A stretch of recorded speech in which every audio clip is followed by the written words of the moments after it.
This is 40K Today.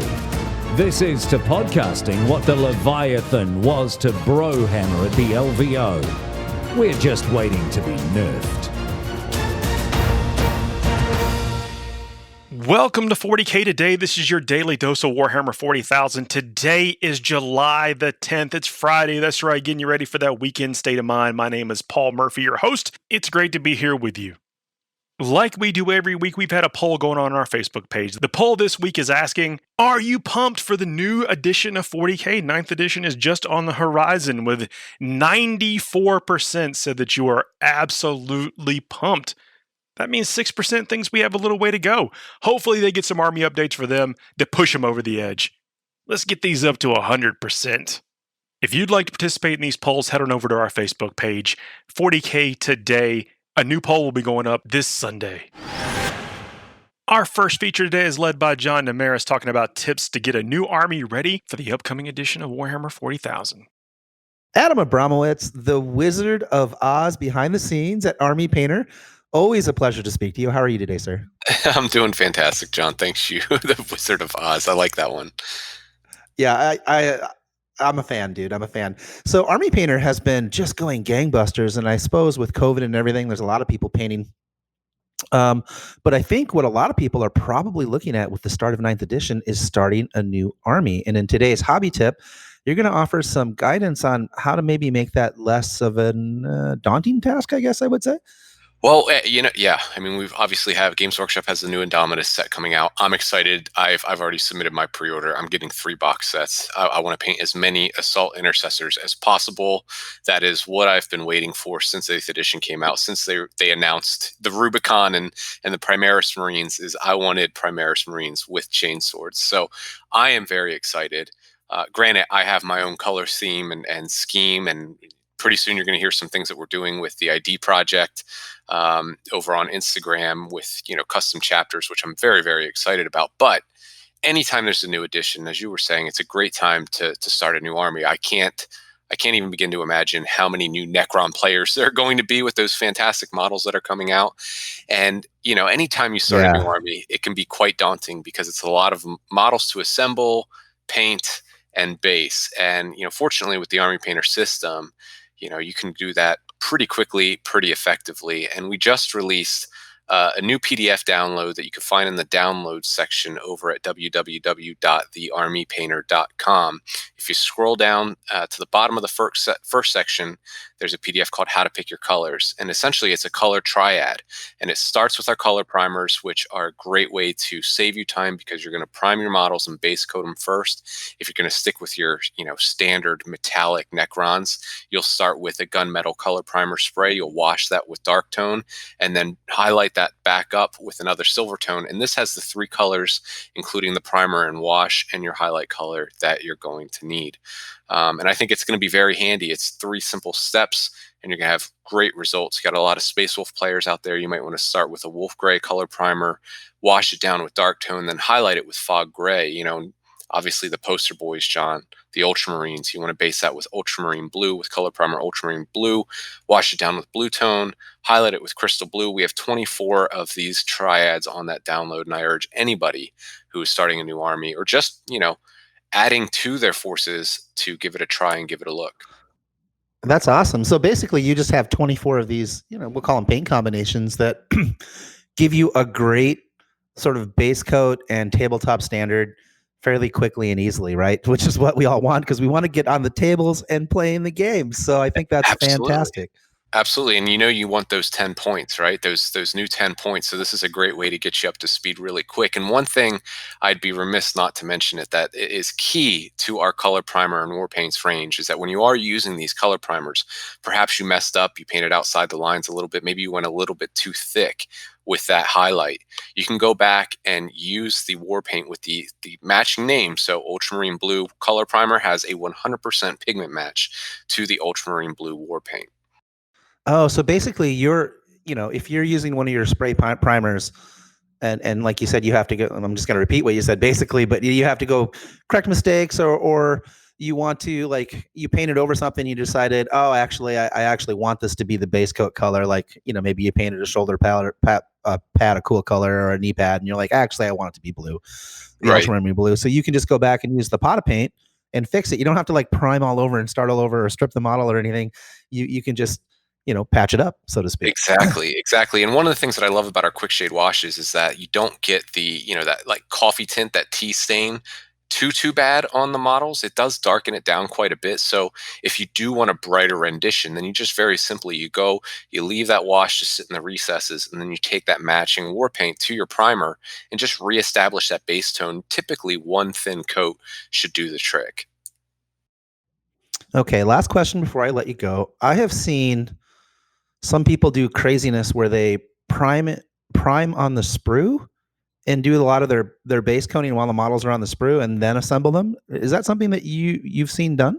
Yeah, well, I actually, our good friend Nick Nanavati, I had him here in studio last January, right before LVO. We had about 3 weeks before the LVO finals, and he wanted to play orcs, and we had 360 orcs. We painted them in about 74 hours front to back. And we did that by priming everything on sprue. So all the bodies that were green, or the arms, we color primed that in green skin. All the pants we color primed in leather brown. And then we just worked our way up. Now, it does, and it can save time by doing that, but you have to be very careful when you clip that sprue, that piece off the sprue, and glue it back on, you know, using super glue or plastic glue, because you do have to be a bit more precise. You're not going to be able to fill those mold lines and shave everything down quite as nicely. But if you don't care about that and you just want to get models looking, you know, halfway decent to the table, by all means, spray on the sprue. Okay. Well, what we'll do is we'll put a link in the show notes to both that video, because I think you guys did a video series on that, right? And to Yes, we did. the downloads for the PDF for the color match or the color coordination or whatever. I can't remember what you called it, but The color picking guide. color picking guide. We'll make it easy on the listeners so they can get started on those projects and, you know, get those Indominus box sets. And I think we're going to see a lot of Necrons and a lot of Primaris boys running around all next year. So. I think so. Thanks a lot, John and Adam. Building an army is no easy task. Any tips you can get are absolutely great. It takes dedication. Today's episode of 40K Today is brought to you by Frontline Gaming. Frontline Gaming is a one-stop shop for all your Warhammer hobby needs, discounted products, American-made gaming mats and terrain, and a full line of miniatures painting service and daily hobby content. And this can all be found at frontlinegaming.org. The new edition of 40K heralds in a new campaign system. We're going to hear from Robert Jones and Goonhammer about their thoughts. All right, Robert, welcome back to the show. We're excited to have you. And you're here because I want to talk about Crusade. It's one of the things that I'm most geeked up about for 9th edition. And you have done a lot of work on an article at Goonhammer about what it looks like. So why don't we break it down for our listeners? If you could just give an overview of Crusade and what the system is, that'd be a great start. Yeah, absolutely. I'm also very excited to talk about Crusade. So basically, Crusade is the narrative play framework for 40K 9th edition. And it's kind of a campaign a framework for campaigns that both works on a personal level and on a larger level with multiple players. And the way it works is you start by building a Crusade force, which is an army of units that you select for your order of battle. And you start with the recommendation is to start with 50 power level, where you go through and you pick out for a given faction, and your factions are super factions in this case: Imperium, Chaos, Tyranids, Eldar. You go out and you pick out which units you're going to add to your larger army roster, and then that becomes the pool of units you have to build your army with for individual games. So you may start with 50 power level worth of units in your order of battle. And then as you start to have games with people, you agree on preset points limits or power level limits before the game. You may play combat patrol games to start, where you're coming in with 25 power level armies. And then you'll use the units in your order of battle to build a combat patrol using selected units, not the full army. And over time, your units, you can use requisition points that you get to upgrade those units, buy more units for your order of battle, so you can expand the selection of units you have access to, expand your broader Crusade force, as it were, and you'll gain experience for your units through games that can upgrade them in interesting ways, like give them new abilities, give them weapon upgrades, or they may even get custom relics for Crusade. So it works as both a personal narrative where you could build a Crusade force that you just play against people and work on your own, whether they're doing Crusade or not. I've got some thoughts on that. Or you could play it as part of a group campaign where everyone has their own Crusade force and you're constantly playing each other and changing your armies. One of the things that I absolutely love about this framework, and it is just a framework around, we're still going to be playing 40K at the end of the day, is it sort of gives you a way to give real character that's individualized to your army. And I think about it as kind of like a D&D character, right? Some people will be min-maxers, just like in D&D, but the vast majority of people want their character to have character. And in the same way, your army will have character and attributes, and it'll be so satisfying to sort of have that lived experience of building the lore around your army, and you'll have great stories to tell, and then it will manifest itself in the rules around your army, like the special traits that they get for bonuses, but they also get disadvantages, right? So yeah, if your unit dies in battle, you have to take an out of action test where you roll a d6, and on a 2-up, you're fine. On a 1, you have to choose to either lose experience or take a battle scar. And the battle scars are some pretty heinous downsides to your character or your unit that change the way they play. One of the cool things about it is there's a system in place called Crusade points where units don't increase in points value as their cost and power level or game points as we think of them, but they have a Crusade points value where as they get more experience, as they get new abilities, that number will go up.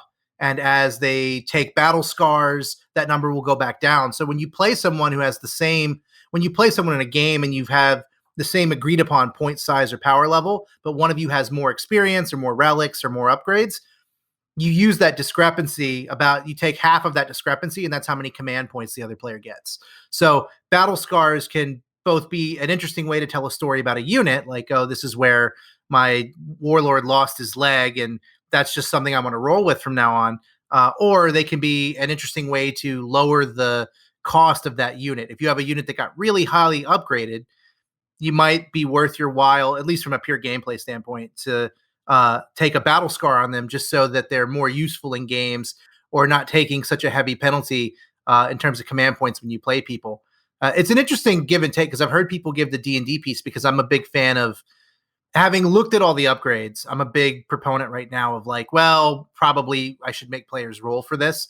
I ran a campaign in 8th edition where we used the character creation rules from chapter approved, and I got back a list of, and I have wonderful players who are some of the most wonderful modelers and casual players you'll ever meet.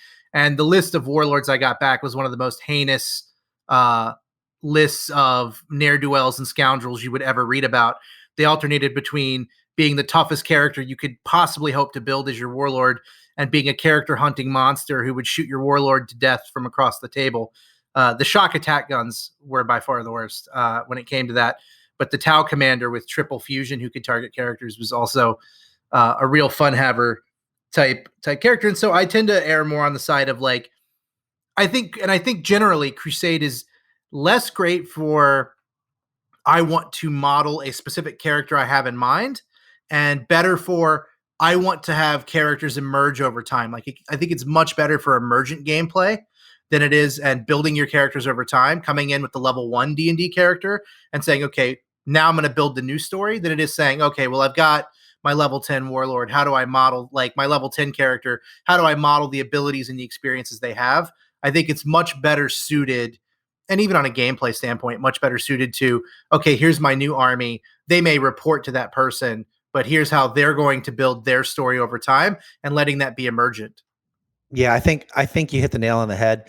And from where I'm sitting, I think Crusade could be the single biggest thing that they've done in an edition in a long time in really becoming a recruitment arm for players, because people will get into this, man. I promise you, every store is going to run a Crusade League, and I think they're going to get tons of people that sign up, buy some models that are a little 40K curious, and it's a great way to experience the game.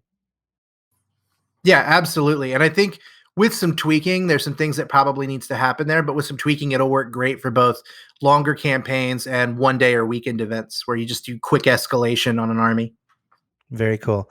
Well, thanks, Robert. Appreciate your time. And if people want more details, you guys wrote a very extensive review over at Goonhammer that we'll link in the show notes.